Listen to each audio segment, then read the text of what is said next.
Sudan and beyond. And beyond implies the larger region of which it's a part, as well as the future. The pictures that go through our minds are probably a little different when we think of Sudan. Certainly, we worry today about civil war, and we worry about great humanitarian suffering, and to some of us, it's in one more window on part of the Islamic world today. But what we're interested in, of course, is what Mr. Ken Hackett sees when he looks at the region, his viewpoint and his understanding with respect to it. Mr. Hackett, as you all know, is president of the Catholic Relief Services. He's been an Africanist, in effect, for his entire career. He was a Peace Corps volunteer in Ghana. I noticed that he worked advising an agricultural commune, in effect, in an era which many of us remember was strongly influenced by Soviet ideas, of course, an interesting period in Ghana's history. And he also worked with the UN during that same period. He joined the Catholic Relief Services over 30 years ago. He was in Sierra Leone for a period of 3 years, back in New York. He not only attended classes at NYU, but worked on the African region and became director of Africa for the Catholic Relief Services, traveling widely throughout the continent. He had an administrative post after that, largely as fundraiser and responsible for external communications. The idea of external communications relative to the Catholic Relief Service is an interesting concept, but it was largely the media and relations with the church itself. He later went back to field work, being country officer in the Philippines, and then was director of the East Africa region, being stationed in Nairobi. During the first tour as head of the Africa Division, he was largely responsible for the enormous relief effort in Ethiopia, and then in the latter responsibility in East Africa for the relief efforts with respect to Somalia. He became executive director of the Relief Services in 1993 and president in 2003. And today he directs an enormous organization active in 90 countries throughout the world, over 4,000 employees under his command. A wonderful responsibility, and it's a humanitarian enterprise, but the social understanding and political understanding which automatically comes with the territory is very deep and impressive. I'm absolutely delighted to be able to present to you Mr. Kenneth Hackett.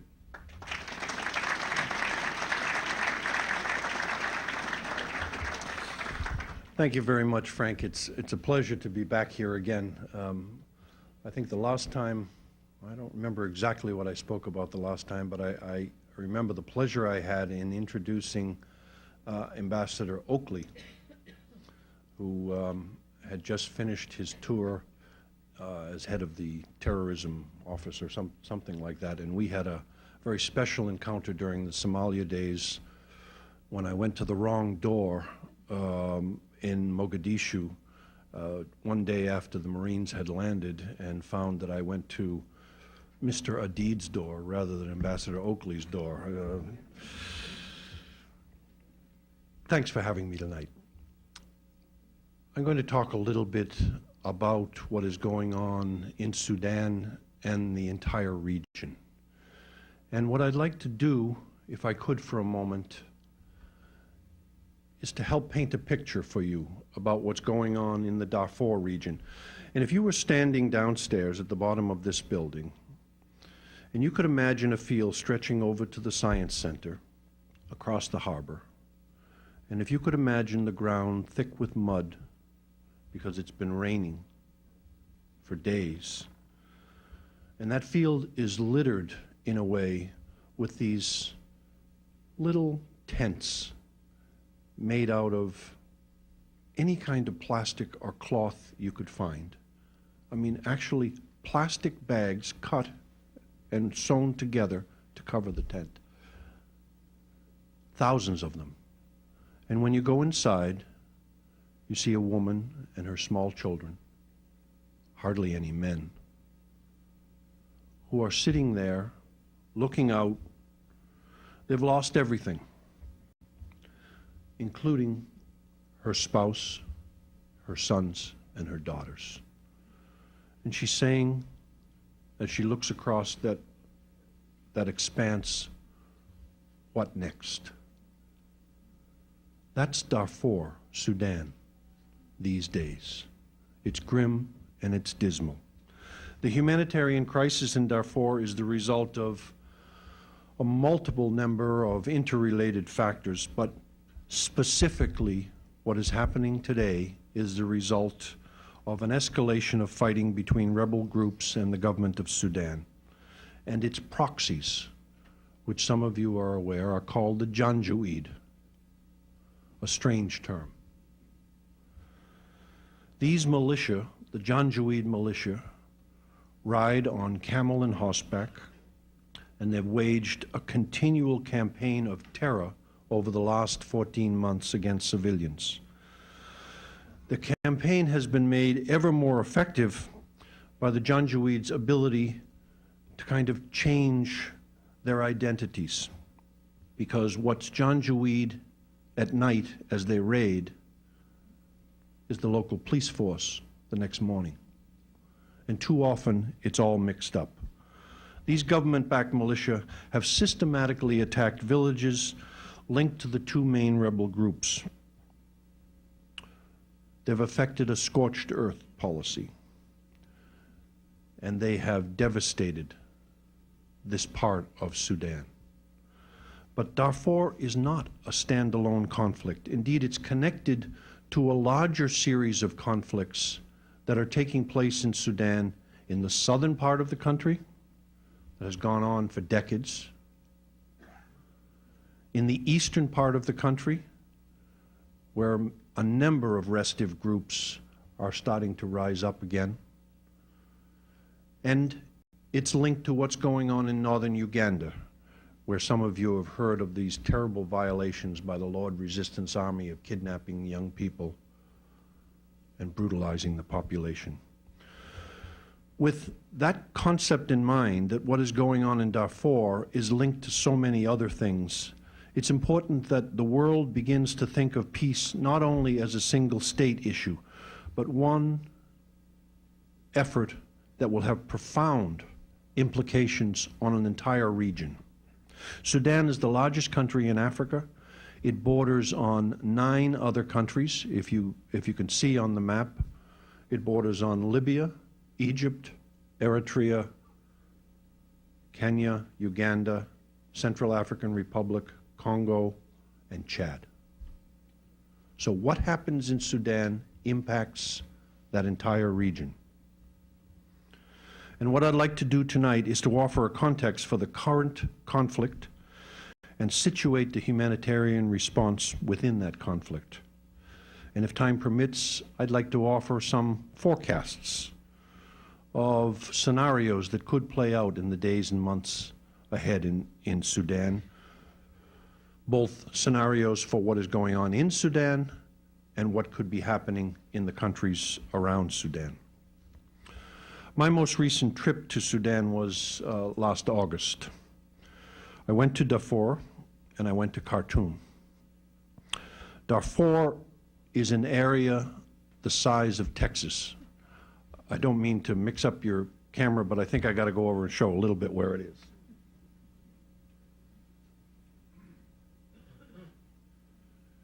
It's an enormous territory, and it is an inaccessible territory. There are nomadic people who have lived there. There are some farmers, and the distances are enormous. The roads are terrible. In the rainy season, they completely wash out.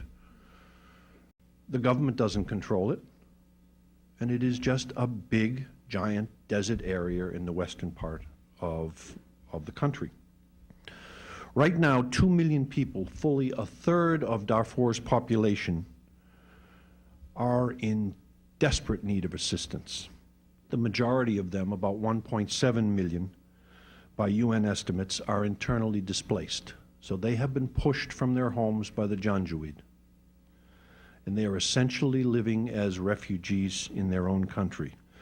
Another 200,000 of Darfurians have fled across the border to Chad. And regrettably, by the time the sun rises tomorrow morning, everybody who works out there estimates that another 200 people will have died from some kind of malady, suffering, lack of food, or brutalization in Darfur. In the camps that I visited, people were open and in a way courageous in sharing the stories of the injustices and the inequalities and the inhumanity they had suffered. When we discussed with officials, Foreign Minister, Minister of Humanitarian Affairs, Second Vice President in Khartoum, and the governor in Darfur, the concerns of the people that we had talked to in the refugee camps, they denied it. It wasn't happening. You weren't hearing the truth. You were being put up to it by the rebels. But the stories I heard in the camps varied only in the names and the places in the dates, not in the substance from what other people had heard. The Janjaweed militia would ride into a village on a Friday or a market day, a time when the animals would be unguarded and free to take, and that the men would be kind of at a centralized location and easy to shoot. And in a kind of death trap, they would surround the villages, shoot at those who ran, rape, kidnap women, poison wells, pillage homes, and brutalize and burn villages to the ground.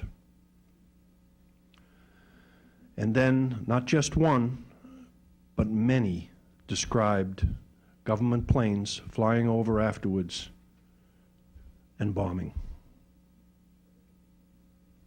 In the last few months, many of the humanitarian agencies have been able to start up a response. There's been a lot of pressure on the government of Sudan to at least allow the humanitarian agencies in. When Secretary Powell went over in July, he squeezed them and pushed them, and he got them to agree.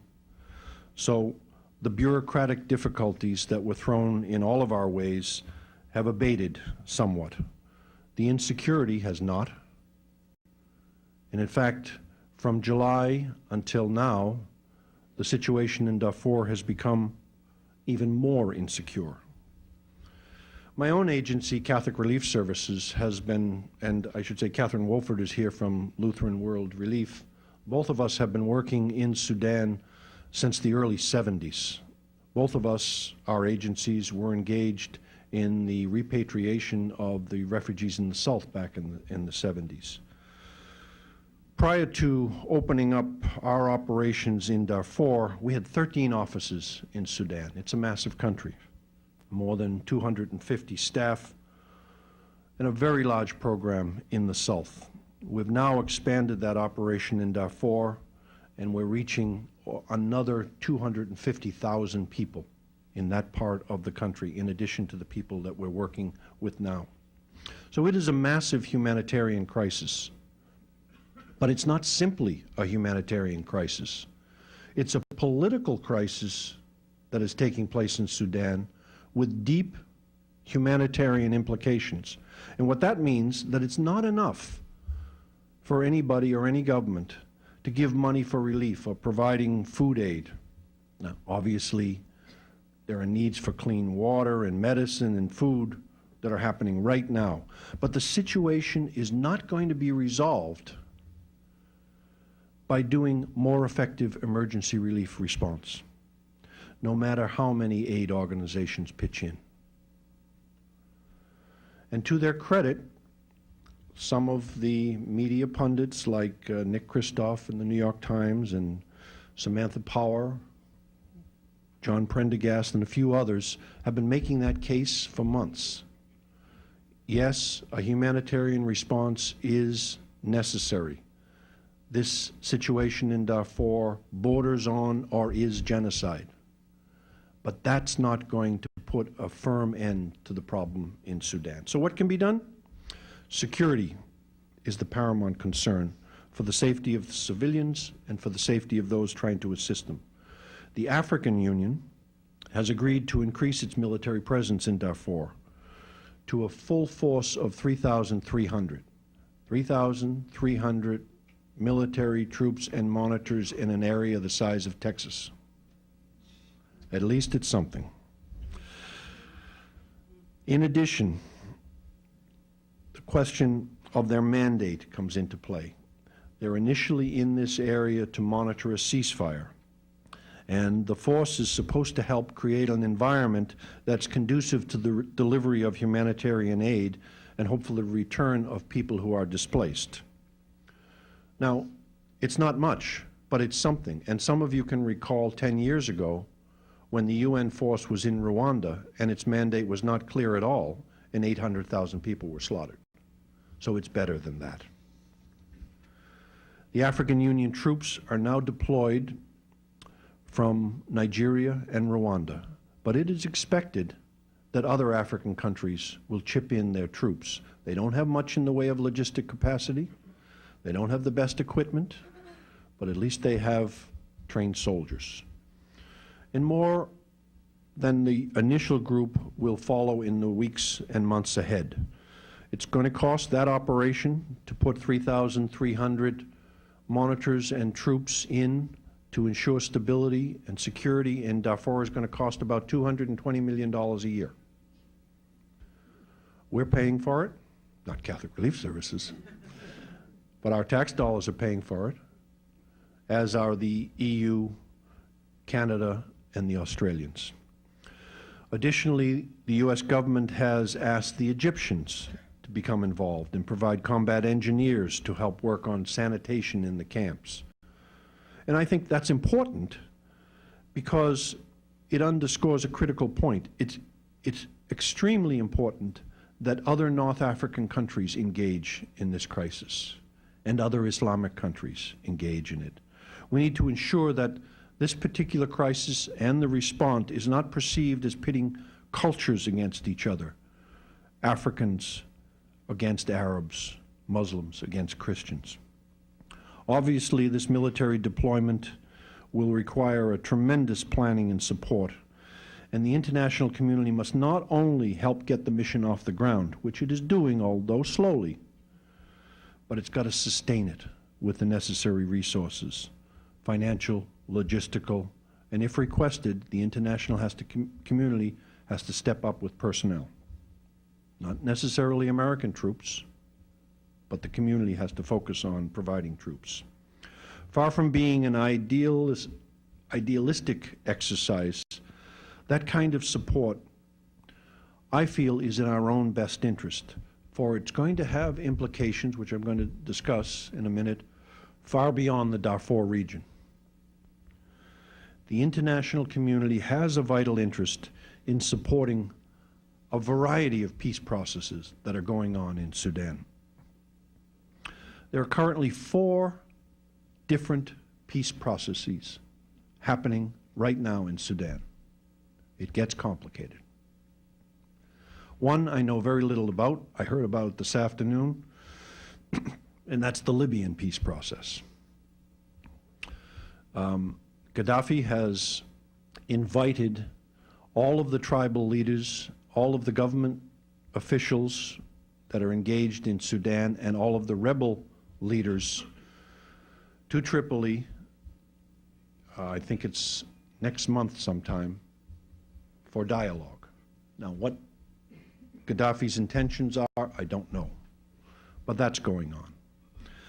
Secondly, there is the Abuja peace process, which is led by the African Union, taking place in Nigeria, which is headed by the president in Nigeria, and which yesterday morning they came to a conclusion between the rebels in Darfur and the Sudanese government to at least agree on a no-fly zone for Sudanese government planes, and at least agree to identifying where the different rebel and government troops were located.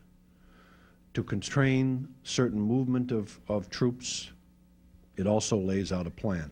It does not deal with any of the political issues were the basis of this conflict in Darfur, and it doesn't deal with many of the other important items that will be necessary to resolve. In Cairo, there's a peace process going on. And it is between the government of Sudan and the National Democratic Alliance. The National Democratic Alliance is an umbrella group for all of the non-Southern rebel groups, opposition groups in Sudan. Egypt is leading that process forward. And finally, and most importantly, there is the Naivasha peace talks. They are geared towards ending the long-running war between the government and the Sudan People's Liberation Army in the south. This is a conflict commonly seen as dividing the north from the south in Sudan. And the talks have received a lot of attention. There's been bad faith and a breakdown in communications on both sides. They have been stalled, they have been restarted. It's just gone on and on and on. The Naivasha peace talks are truly central to a comprehensive peace in Sudan.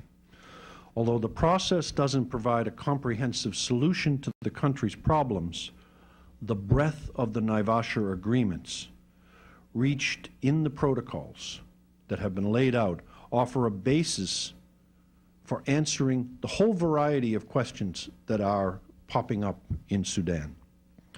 A successful, comprehensive peace agreement resulting from Naivasha would herald truly a new era in Sudan. It would change things. Next week, the UN Security Council will hold a very different kind of meeting. They're going to be meeting in Kenya. And the focus of the Security Council's meeting will be on Sudan writ large, on the Naivasha Accord and all of the other accords and peace processes that are taking place. And it will be an attempt to add seriousness to the situation by having the Security Council meet there in Kenya, focusing people's attention on it. Let me focus a little bit on the future in Sudan and maybe beyond.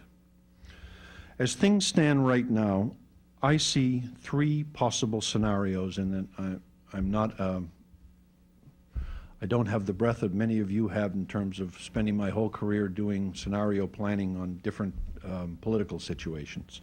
But this is kind of on the street talk in Khartoum.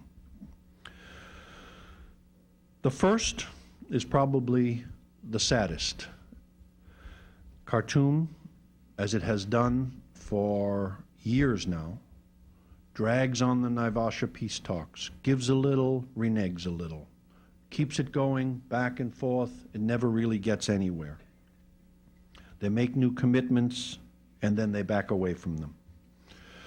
There's a sense that the government, actually when I was there, it was pretty clear. It was clear because the foreign minister said, well, we're really waiting to see what happens in your elections. But now they know what happened in our elections, and so things are starting to pick up. Also, they know that Ambassador Danforth, who was appointed special envoy by President Bush to Sudan, and who is now the UN ambassador, is on top of this situation.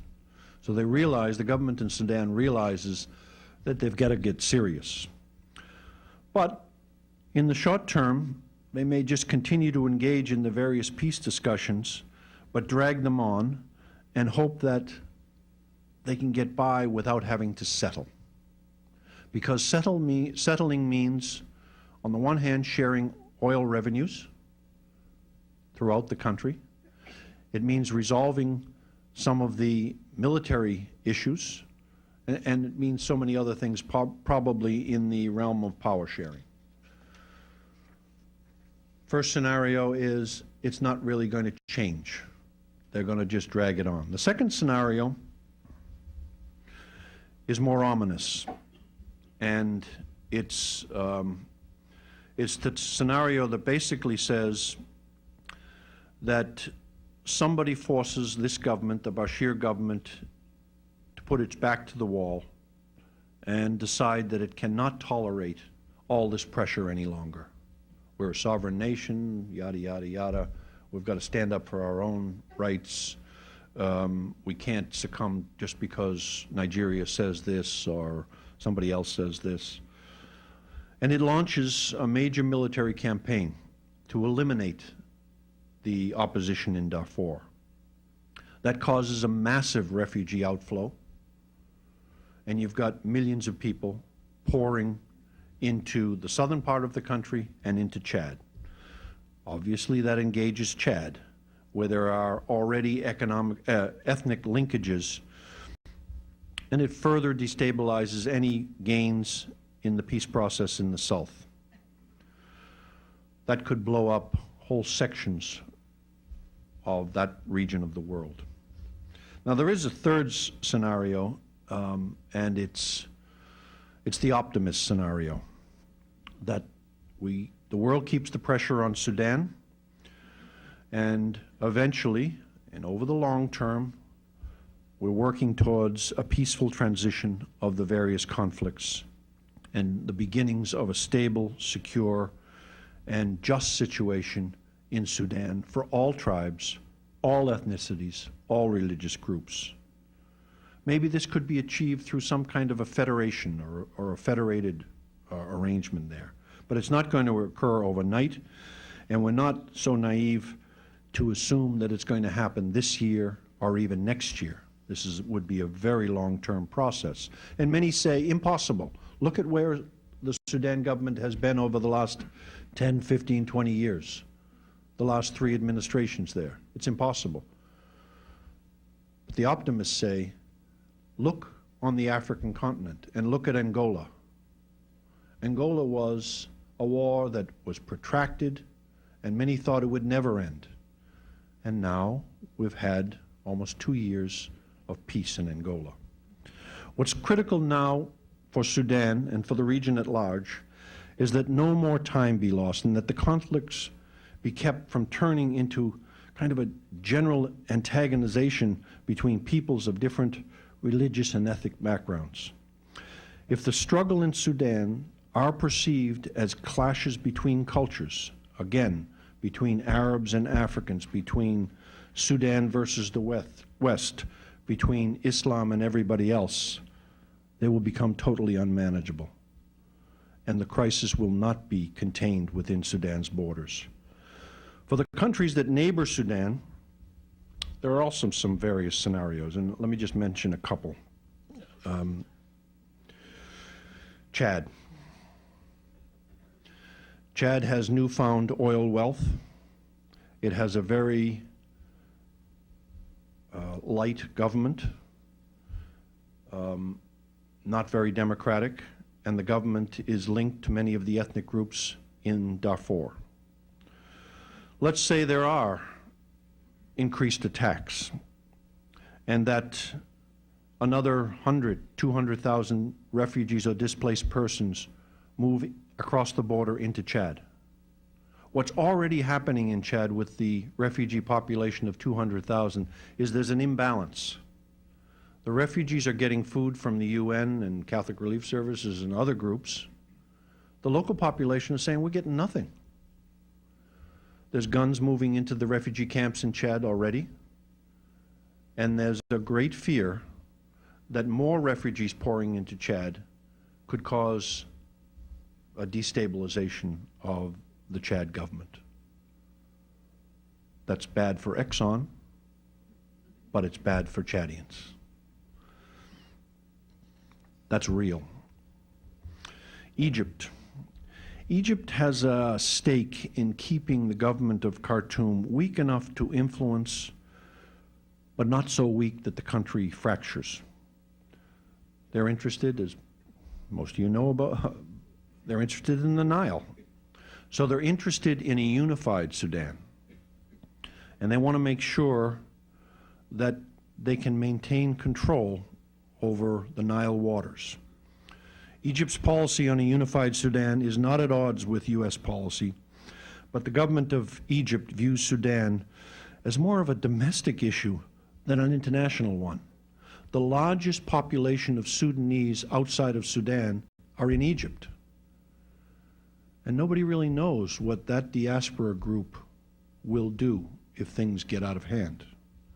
So Egypt continues to try to balance, as it does, between a kind of secular Nasser-like state and those increased rumblings from Muslim Brothers and from other Islamists that would kind of shake things up and maybe even try to influence Egypt to get a little bit firmer on Khartoum. That could be another destabilizing factor if Egypt changes its posture. And then to the east, there's already rumblings in the eastern part of Sudan from many different groups that feel disenfranchised. They're not part of the Southern Liberation Movement. They see what's happening in Darfur and they're saying, gee, we don't get anything. We're just like Darfur. Central government gets everything. We want our share. Those rumblings are starting. The Sudanese government has accused the Eritreans of supporting some of the rebel movements in the east and of also supporting the rebel movements in Darfur. The Eritreans fear Khartoum and what could happen there because they see over the last 20 years the potential of Khartoum governments to potentially destabilize the Eritrean government. So that's another factor going on. So you've got the south, you've got Darfur, a terrible humanitarian tragedy. You've got the situations in the eastern part of the country that are popping up.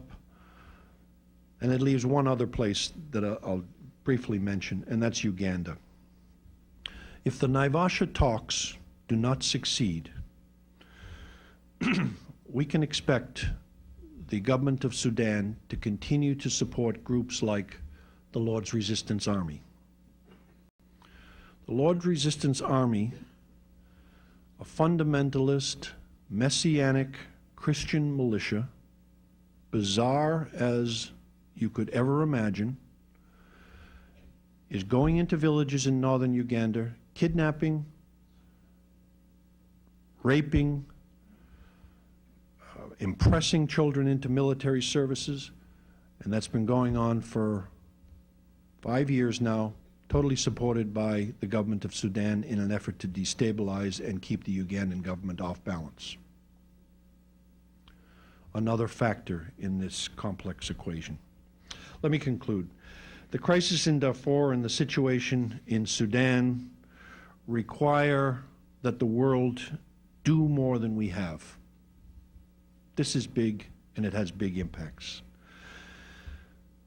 The international community has to do more to try to resolve this kind of question. We've got to move faster. We've got to keep the pressure on all the actors to ensure the safety and security of civilians, access for aid workers, and continued progress towards a lasting peace. This is a part of the world we ignore at our own peril, and we continually have it pop up on our screens and go off our screens. From the humanitarian standpoint, Darfur is a crucial test of our resolve in dealing with the human fallout from a political crisis. But the larger test of Sudan calls us to do something the international community doesn't have a good track record on: keeping things in focus. Aid levels need to be increased and sustained beyond the next fiscal year. The aid must be for development as well as short-term relief. We in the international community must keep the political and the peace issues in clear vision and clear sight, and we must engage fully and persist in our engagements and not just applaud a short-term gain and then back away. It's a terrible situation. It looms even more ominous if we back away from it. Thank you very much for your interest. Thank you very much, Mr. Hackett, for that wonderful presentation. Not wonderful in what you described, but certainly a comprehensive and very, very helpful summary. The floor is now open for questions. Yes, sir. The question is, if the African Union doesn't send sufficient numbers of troops, who will pick up the slack? And I think you're implying also what will the United States and perhaps the United Nations do? As far as I know, there is no plan for the U.S. to put troops into Darfur. There is currently no plan, and there has been no plan. And I think it's a consequence of probably two things. We may be already overextended. And secondly, is it right to have American troops intervening in this, once again, Islamic hotbed? However, having said no troops, U.S. planes, U.S. C-130s are airlifting Nigerian troops and Rwandan troops into Darfur today. U.S. is financing some companies around the Beltway to basically provide the Rwandans and Nigerians with the logistical communications, camp support, and things like that. So we are backstopping that side of it. But I don't see any plan for American troops in there. And I think, from my own personal opinion, I think the African nations should step up. They may not be able to do it all, and maybe we can support, and maybe the Europeans should provide more support too. But this is an African problem, and I think to the extent it can be, it should be solved now by Africans. Just one more point, Frank. The French are in Chad, as you know. They were there back in the 60s. And they have been flying along the border, making sure that there's no incursions from either the government of Sudan or the rebels along the Chad border. Now, the French are getting quickly occupied with things in Ivory Coast these days. But it's hoped that they can lend some stability to the Chad situation if that kind of tips a little bit. But those are the only other European troops that I know of. The question is, what do the parties to the conflict actually want? In the Darfur case, from what I understand, there are two main groups which have, if I understand them correctly, primarily an ethnic orientation to them. Both of them want much more sharing of power with the government in Khartoum. Sharing of revenue and sharing of the resources in general in the country. A good portion of the Sudanese army are made up by the Fur people, the people of Darfur. And I think they've felt for many years that they did all the fighting in the south and elsewhere, and they never were adequately rewarded. So in one instance, it's about power and sharing of power. At the same time, there are all kinds of other interplays here between the farming Africans in the south who are Muslims and the nomad herders in the north. And it's about where you can drive your camels and your cows, on whose property, and that kind of issue. And that's very real there. So I think it's a mix of many motivations. Now, just recently, two other groups split out of these two main rebel groups. And that's probably about some general didn't get his way. But I just don't know enough about that. What are the national interests of the United States, which might justify further involvement? I tried to convey the sense that this is a region of the world that is exploding as a result of what's going on in Sudan. Now, should we just close our eyes to it? I don't think we can. I think it offers the opportunity, as we saw 8 years ago, for destabilized African states to become havens for extremists. You'll recall that Osama bin Laden lodged himself in Khartoum for about 4 years. And we see in other failed states and destabilized states, they become havens for all kinds of strange groups. Somalia right now is a case in point. So I think there is a security issue here for us as well, of ensuring that these places do not fall apart and allow terrorists to embed themselves in these countries. That's what I would think. Do the British have a role? They certainly do. They are participating in all of the AU efforts and support for the African troops. I don't know exactly financially how much. They are probably equal to the U.S. in terms of they're at the table when there are negotiations going on. They are part of the Naivasha process. They are part of the Abuja process. And I'm not sure, but it wouldn't surprise me if they're not part of the Egyptian process as well. So they are a key player. Would you describe the character of the Sudanese government? Vicious. They came to power in a coup. Some would say that the government in Sudan is basically, or Sudan is controlled by 65 families. Now, I don't know that. I'm not a Sudan expert who studied Sudan all my life, but there does seem to be a close cast of characters who keep power very close to themselves. The security apparatus is very strong and has a large amount of power. The government is made up of primarily those in the north. And this is what the fighting is about, that the people of Darfur want a more genuine participation in the governance of the country.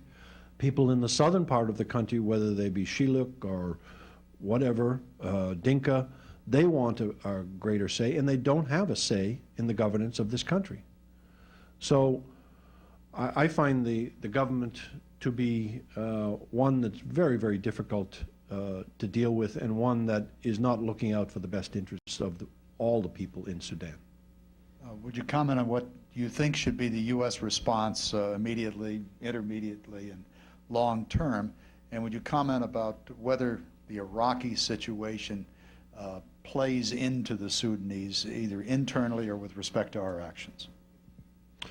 First of all, I feel that our government was out in front of the Darfur case. It was voices raised in Washington by the head of USAID and by Colin Powell, himself early to call attention to this particular crisis in Darfur.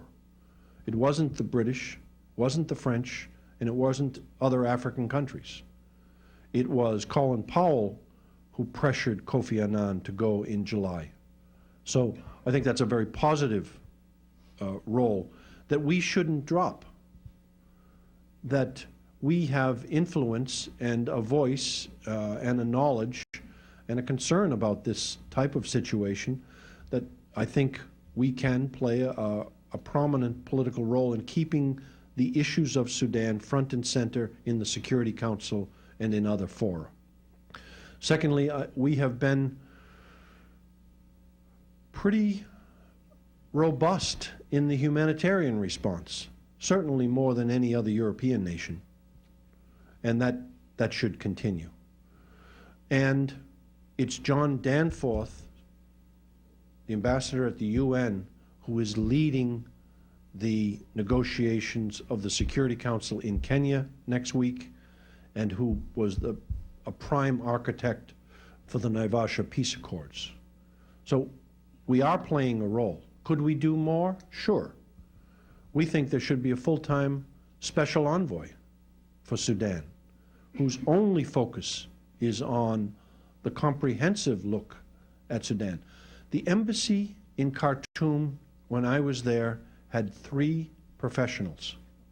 3. And the chargé d'affaires, great guy, he said, I can't do it. I'm spending 45 minutes with your delegation. I got another delegation coming from Samaritan's Purse, and then there's demonstrations outside the embassy I got to report on. 3 professionals. I mean, we've got to beef up our capacity, and I think we can do a lot of those type of things. Does the fact that there are Christians in the South influence our interest in the area? Some would say that the interest of the evangelical groups here in the United States, such as Billy Graham's group, pressured the Bush administration to move more aggressively to kind of work on peace in the southern part of the country. That doesn't hold for Darfur.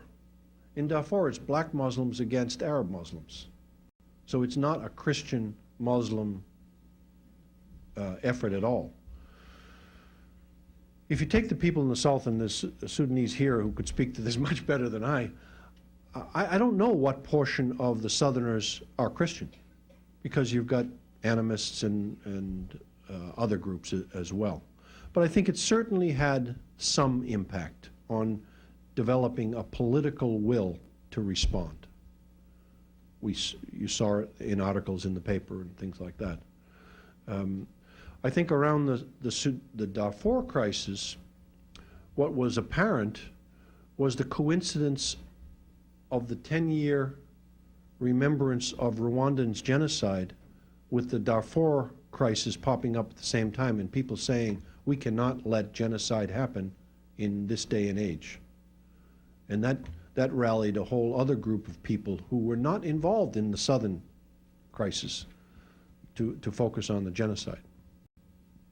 The question is, how difficult is it to communicate with the people in the South, either because of difficulties of language or the fear of the people in the region? Let me answer it in two ways.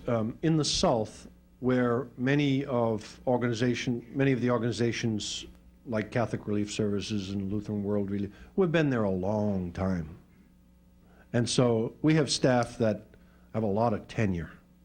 And they're Dinker, and they're Shiluk, and we have strong connections in the South. In Darfur, it's a little bit different. And we found ourselves bringing Southerners, Eritreans, Ethiopians, Kenyans, Americans, French, Indians, Filipinos into Darfur because we needed to gear up very quickly. And none of them spoke Fur or Zagawa. So what do? Well, you don't even know who you're hiring, quite honestly, when you start up. What we did is went to the university and financed some studies from the university in Khartoum who had Fur-speaking people, Zagawa-speaking people, who came out to Darfur and did the studies we wanted done to find out what the real issues were. Third point on that, what I said earlier, we continually found, and other people have found it as well. The interviews through translators, through Arabic, to Fur, with the people in the camps, it was amazing how often you heard the same story in a different camp at a different time by a different person. They talked about the Janjaweed. They talked about the bombing of the plains. They talked about how many days they had to hide in the forests and in the mountains. And when you keep hearing it, and different people keep hearing the same story, it gains credibility. The question is, if the UN Commission finds that there's genocide within Darfur, what would be the consequences? The consequences for humanitarian action, I think, are nil. It won't generate more of a response than has already happened. I mean, we're all doing as much as we're able to do. So a report comes out and the Sun publishes genocide in Rwanda on the front. I don't think it's going to change contributions, and it's not going to help us in any way. We responded because we believed that the situation was terrible. Call it what you wish. When we saw what was happening there, we said, we're not going to get hung up on whether it is genocide according to Statute 603 or not. It's a terrible situation by any standard. So I don't see it changing anything. Would you elaborate on the ways in which Angola is a model for what might be done or is developing in Sudan? Maybe I misspoke. I mean, there's a lot wrong in Angola, but peace came to Angola after a long and extended and pervasive period of fighting. And I think it was a convergence of so many different people pressuring the government and pressuring the rebel movement to kind of end it. I can't say much more than that. There was no magic in it. Nobody kind of negotiated it, because they were a slick negotiator. It was a building over time that people were just fed up with war. And I think a lot of that is happening in Sudan. People are fed up with war. They just have not been able to pressure this government to kind of give it up and come to the table and negotiate. What keeps the United States from confronting Mr. Bashir? From what I understand, he has been confronted. But there is a concern, I'm not an apologist for any administration, there's a concern that he could topple very easily. And that a toppled Bashir government could mean much harder line Islamists. I mean, it could be Tarabi's group, it could be some other group that takes over and is even worse than this government. But I'm not saying that that is the answer. I don't know the answer. I do know directly from Secretary Powell and directly from Condoleezza Rice that there are very straight talk and conversations. I mean, you know that they put restrictions on the embassy down in Washington. They've tightened on the bank accounts. They've completely restricted any travel of most of the government people. I don't know all of the constraints, but there is straight talk. But I don't think they're ready to topple him. I don't think they're ready for regime change. What are the resources of the Sudanese government? OIL. They have found very vast deposits in the central part of the country and the south central part of the country, which they are exploiting aggressively. As I said, the Chinese and the Malaysians are the main companies in there that are tapping them. Some of the concessions stretch over into the southern part of Darfur. And the Sudanese government is, I don't have the exact numbers, doing very well by oil revenues.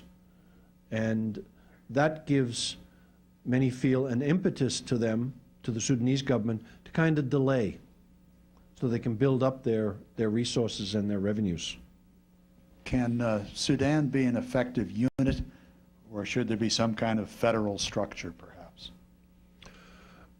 I think a federal structure makes immense sense. They actually tried it some decades back, and then it washed away. But as a construct, as a nation, I think there can be a strong case made for keeping it together. And the case falls around the Nile. I mean, if you've got the Nile coming from the south, you don't want somebody fooling around damming the Nile so that the water doesn't go up to the north. And that's the way the Egyptians see it.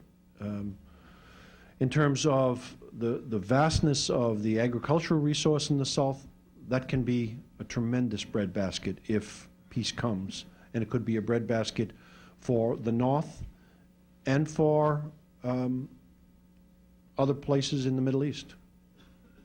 What are the various complications of the extensive raping that's going on?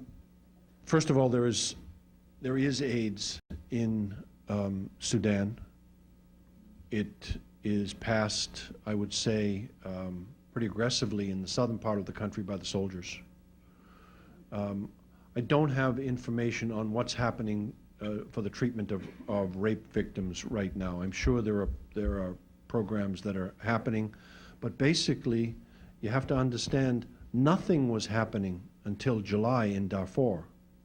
These women, if you read an article in the Washington Post the other day, they were going through traditional ablutions to kind of help them psychologically with their rape. Nothing was happening. So this is a serious situation. And we were talking earlier about, somebody was asking a question about where do the people get sticks and firewood and things like that. What's happening in these refugee camps of 40,000 people, that they're denuding the landscape so that the young women have to go further out to collect firewood. You go further out and you put yourself at risk of brutalization by bandits, by Janjaweed, by anybody. And that's another horror that's happening. If I may interject, Mr. Baranski, who's was the congressional terrorist prime figure for the United States Congress, wrote that Mr. Tarabi was a prime initiator and advocate of radical Islam, and was the mentor, or at least the harborer of bin Laden. And of course, he remains a figure of some substance in the Sudan. Could you comment on the extent to which radical Islam is encouraged or not within Sudan? There is elements of radical Islam. There are training camps that exist today where young people are brought to the north and are trained in something that would be the equivalent of the madrasas along the border with Afghanistan and Pakistan. Hassan Tarabi reports, I think he's still in jail, but he gets in jail and then he's out of jail when it's convenient for the government to release him. He has aligned himself, from what I understand, with one of the groups in Darfur, and I'm sure he is part of the orchestration of their political, if not Islamic, agenda. Which of the surrounding countries has the most influence in Sudan? I think Egypt and maybe Nigeria. Nigeria is playing a bigger role, or they have played a bigger role in West Africa through the ECOWAS effort in bringing about some semblance of peace in Sierra Leone and Liberia. And now, as President Obasanjo is the head of the African Union this term, and he seems to be playing a very activist role in the Sudan crisis. Ethiopia, no. Eritrea is at odds with them. Chad, no. Uganda is at odds with the Sudanese government. So I would conjecture that it's Egypt and Nigeria. Would Mr. Danforth perhaps be an advocate of action on the part of the United States in Sudan? I think he's a tremendous representative. He's tough, he's straight, and he, more than anybody else at this point, having been the special envoy to Sudan for 2 years, understands the situation. He also has another job, and that's to be the ambassador to the UN. And our concern, which we expressed to the administration, was, John Danforth is terrific. Are you going to assign him full-time? And the State Department said, no, it's impossible, but it'll be high on his agenda. So if he were assigned full-time, something would happen. Mr. Hackett, we thank you for a most informative